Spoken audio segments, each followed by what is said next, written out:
Hey there folks, I'm Mark in affiliation with Spectrum Pulse, and it's Billboard Breakdown.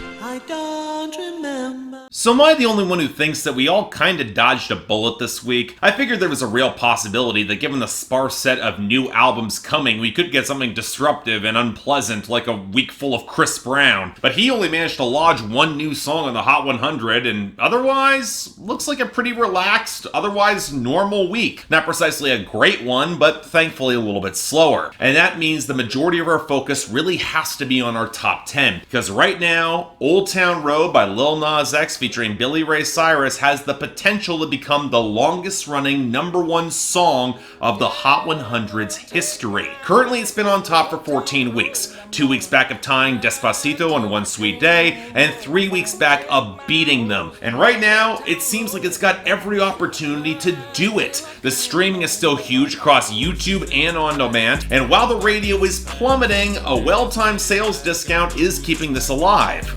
For now. But here's the thing, I'm not sure what the song that's gonna be to break the stranglehold. It might not even be on the charts right now, let alone in the top 10. I mean, take a look at Bad Guy by Billie Eilish pushing up to number 2. Consistently strong streaming and eclipsing Old Town Road in the radio run, but the streaming margin's too wide and she doesn't really have enough sales yet. I heard about a remix with Justin Bieber coming, but will it be enough? Then there's Talk by Khalid at number 3. Huge radio, the sales rebounded, but not by enough, and the streaming is going down, so it's not really a serious challenger there either. Then there's I Don't Care by Ed Sheeran and Justin Bieber at number 4. Yeah, the sales are better, but the streaming is worse, and the radio run looks to be slowing down abruptly. Then there's Señorita by Shawn Mendes and Camila Cabello, down off the debut to number 5, which is to be expected given how the sales fell off, and while the streaming and radio are racing to catch up, it is a margins game with this one. It could well be too late by the time it goes to number 1. Then we got our surprise contender and our newest arrival to the top 10, Truth Hurts by Lizzo at number 6. Now, I'll be honest, I never expected this to rise so aggressively, but I can't deny the big sales and a decent streaming presence, especially as the radio seems to love her. The question is whether she'll get enough fast enough in order to narrow that streaming gap. We'll have to see. Hell, she blew right past Sucker by the Jonas Brothers down to number 7, but given how the radio is finally sputtering, and that's most of what it has, it might start crashing pretty fast. Then at number 8, re-entering the top 10, much to my shock, we got Sunflower by Post Malone and Sway Lee. That suddenly picked up a big streaming boost. Not gonna say it's a full-on second win given how the radio's collapsing, but that's the explanation for that. Hell, went right past No Guidance by Chris Brown featuring Drake at number 9. Because while streaming is keeping this afloat, the sales, the radio, they sure as hell aren't, which is not a good sign for that album. It did hold up over Suge by DaBaby, which went down to number 10, mostly thanks to having no sales and weak streaming, but this looks to be a margins game.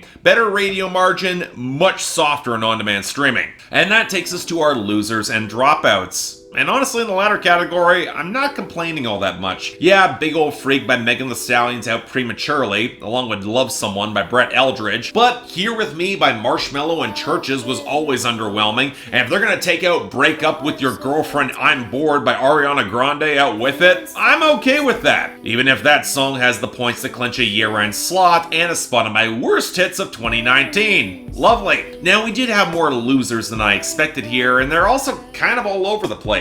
As expected, we got the continued collapse for Girls Need Love by Summer Walker and Drake at 90. And I'm not all that surprised that 24/7 by Meek Mill featuring LMA weakened down to 82, Wish Wish by DJ Khaled featuring Cardi B and 21 Savage fell to 97, and Back At It Again by Yella Beezy, Gucci Mane, and Quavo went to 99. All these are songs that just haven't hit the way they should have. Hell, given how many weeks that Ocean Eyes by Billie Eilish has persisted near the bottom of the charts, I'm surprised it only now is falling to number 100. But what caught more interest from me are the losses for Wake Up by Travis Scott down to 94, not a good sign for that late album single. Otro Trego by Sek featuring Darrell to 93, good, and Trampoline by Shade at 89. Guess we aren't getting that understated and underwhelming indie pop crossover after all. But the real surprise is they came in our debuts losing, cause yes, I expected Rodeo by Lil Nas X and Cardi B to fade down to 38, and One Thing Right by Marshmello and Kane Brown to collapse to 76, but for Megatron by Nicki Minaj to faceplant so hard to 92,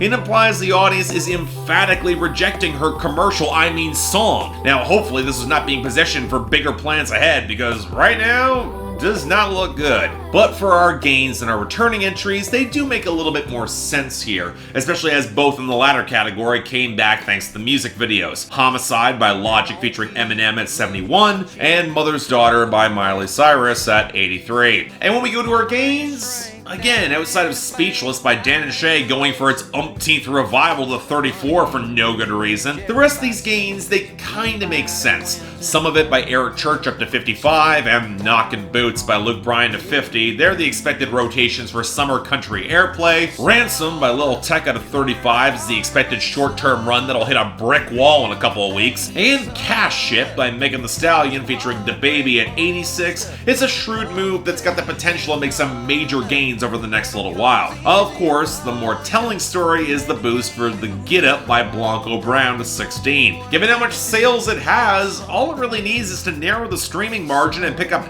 any sort of radio promotion, which might be tough given Nashville monopolizing that airspace, but it can become a top 10 contender. The only question is when and how it will hit, which might be sooner than we all realize. You never know. But anyway, let's move on to our pretty small list of new arrivals, starting off with number 84, Lalala by Y2K and bbno Money. He's so cold, he from the north, he from the Canada. Okay, let's have some context here. Producer is Y2K, the rapper is bbno Money, although saying what he's doing is rapping is a serious stretch. But there's no way I can call it singing either. He's consistently off-key, he's got no presence whatsoever, only barely matching the minor key quasi-Latin guitar line and the lumpy trap beat. Now, to me this sounds like something you would hear on a sketch comedy show or a spoof on YouTube, especially with the very clumsy Canada reference. Except there's no jokes here, just mindless flexing. For God's sake, I've heard Riff Raff and Lil Dicky express more charisma and wit and presence than this guy. And what delusions does he think he has in thinking he can take anyone's girl? I mean, I call it a parody, but again, if there's a joke even here, it's still leaden, tedious, overplayed, and, generally shit. And what I really hate is the air of smug, hazy-eyed detachment here. Whatever weed this dude is getting in the interior of British Columbia, it's a bad strain. I recommend getting purged with napalm. Apparently this blew up because bbno Money caught fire on Chinese streaming services and got himself a TikTok meme to boot. Yeah, can we send him behind that great firewall post-haste? Cause it's terrible. Next, number 81, My Type by Saweetie. Type, nigga, that's my type. 8-inch bagel, that's the pipe. That bitch, I'ma ride a dick all night. Okay, putting aside that abortion of epic proportions, we have Saweetie here, and I'm sorry, are we back in 2004? Well, turns out I wasn't that far off, because that synth progression behind the popping bounce, it's a liberal sample from P.D. Pablo's Freak-a-Leak, which is a song that I've never really liked, but certainly was distinctive, and swapping him out for Saweetie's personality for 2 minutes of sexually charged flexing and hunting for a rich shoe to screw, it seems like an upgrade? Now, granted, take a step back and you'll realize nothing she's doing here is all that far removed from what Megan Thee Stallion is doing, and Saweetie does come across as a little bit more thirsty, but that synth choice is kind of a nostalgic moment, and it does contribute to a solid groove. There's a little bit more momentum here, so I absolutely get the appeal, and it's not playing to the trap card, which I respect, but it also runs a little bit shorter than it really should, and I'd like to hope we can get a little bit more variety and flair in some of the content. That's all. Not bad, but should be better. Number 78, When I Grow Up by NF. Oh yeah, I just wanna make a couple mil, leave it to the fam in the will. So okay, NF actually managed to impress me a little bit with his last charting song, and while it didn't stick around, I was curious how this next one was going to be able to hit, even if the title definitely gave me some pause. Retreating into adolescent issues is not territory that he should want to recycle. And while this isn't quite that, it does seem to fall into similar cliche territory, and my usual frustrations with NF, they came up pretty fast. The nursery box melody that's inflated by completely overblown bombast, a good flow that only serves to highlight wordplay that he himself admits isn't all that good or special, plus that space-filling tactic where he corrects a misheard line that we all got right the first time. And while the hook does kinda knock after the second verse, am I the only one who hears some of that same clunky adolescence that adds so little unique detail? The one decent assertion is that chasing his rap dreams is probably better than going to college and taking on huge amounts of debt for no reason. But again, there's so little detail to flesh out his come-from-behind narrative that means I'm left with a pretty thin track that's seemingly missing the payoff. So yeah, not the worst NF I've heard, but killed a lot of my interest in where he's going pretty fast, so I don't know. We'll see where this goes from here. Number 67, Don't Check on Me by Chris Brown featuring Justin Bieber and Ink. Every heartbreak has its season. It ain't always summer in June. You know what? I'm just happy we only got the one, and there's no way it's gonna be worse than Lalala. I'm looking on the bright side here. Now granted, am I the only one who thinks that it's kind of weird that Chris Brown is trying to make an acoustic ballad with Justin Bieber? Well, it's because Chris Brown still stacks and compresses his vocals with enough filters to utterly neuter any sort of organic connection, not helped by how closely he aligns with Ink's also compressed and very tinny delivery. And again, when all you have backing you is the acoustic guitar, that's the sort of production that can sound really canned and suck out any attempt at genuine soul out of the song, which is kind of a shame because for the most part the lyrics actually kind of work for once between Chris Brown and Ink, both as partners who aren't together or trying to throw up some defenses, but the lines fall increasingly flat as it's clear there is something still there between them. I would say all that, except then that Justin Bieber has his verse, which seems very much okay with the relationship being over and he's cut all ties, which not only doesn't even fit within the song's narrative at all, it completely kills the mood. So yeah, there might have been potential for a good idea, but botching the execution and the writing and production, mediocre song. Next, number 65, Que Pretendes by J Balvin and Bad Bunny.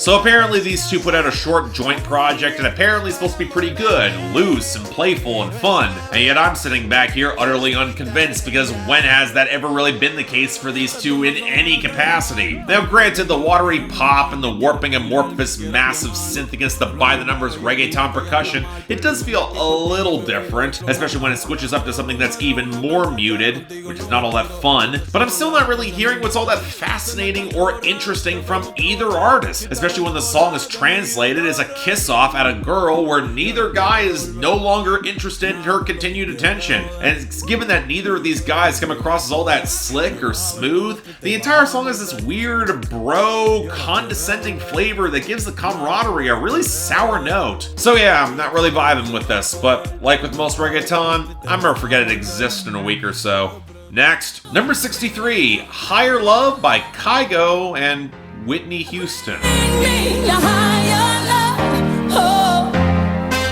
So I'll admit I was worried about this a lot. I knew it was only going to be a matter of time before the Whitney Houston estate began giving up old recordings for samples, and it turns out this was a recording from a 1991 song from the mediocre at best I'm Your Baby Tonight album that was only released with a Japanese issue of the project and that Kygo then remixed here. Now I'm actually a little bit more forgiving of this case than most. This was originally a cover of a Steve Winwood and Chaka Khan collaboration. Whitney's voice is still the centerpiece, unlike the places where Justin Timberlake and Drake have pillaged from the Michael Jackson Paul Anka sessions, or the flagrant grave robbery to profit off of XXXTentacion last year, and Whitney Houston still is given co-equal credit, and this is more just a remix of an existing song with her voice more as a sample. And as such, I'm not gonna say it's Kygo's best, but Whitney's pop diva tones are given a lot of space against the coursing synth line and all the pianos and the subtle percussion groove, especially when the horns and the tropical percussion are used to amplify the choppier drop. And while I'd argue the lyrics remain a little bit thin and underwhelming, it's generally a pretty likable curiosity that I honestly don't expect to be much of a hit, but it's good to see this version of Whitney Houston back. Good effort, though.